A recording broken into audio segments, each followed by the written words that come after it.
I can calculate the motion of heavenly bodies, but not the madness of people.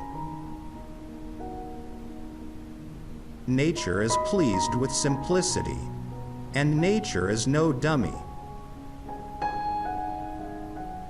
Tact is the knack of making a point without making an enemy.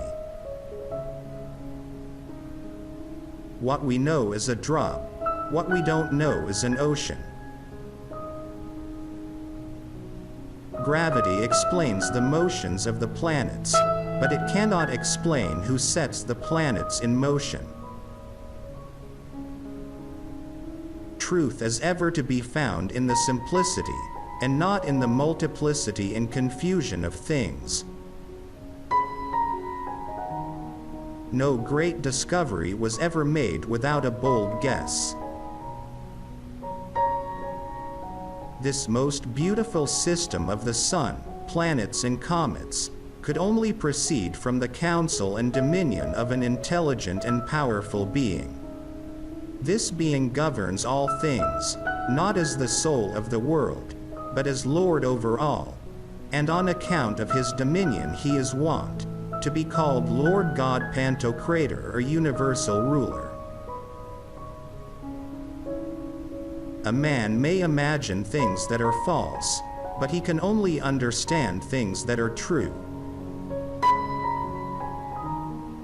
I do not know what I may appear to the world, but to myself I seem to have been only like a boy playing on the seashore, and diverting myself in now and then finding a smoother pebble or a prettier shell than ordinary, whilst the great ocean of truth lay all undiscovered before me. If I have ever made any valuable discoveries, it has been due more to patient attention than to any other talent.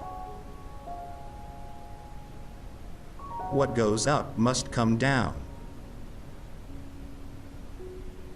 And to every action there is always an equal and opposite or contrary reaction.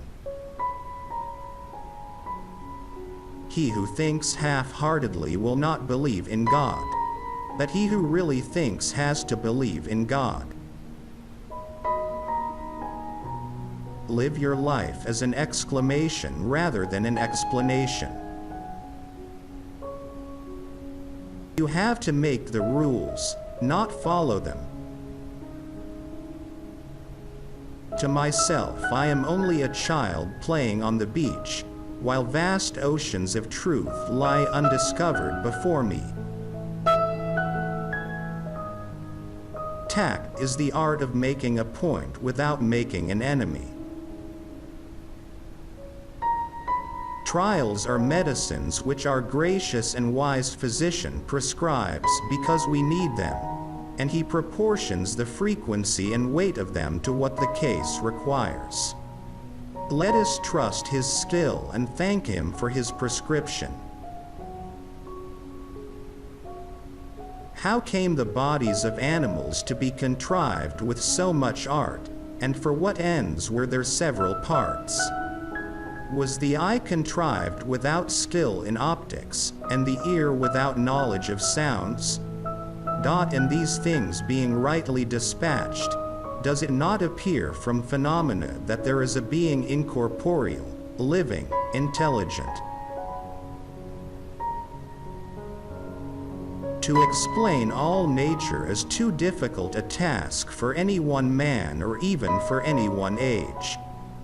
'Tis much better to do a little with certainty and leave the rest for others that come after than to explain all things by conjecture without making sure of anything.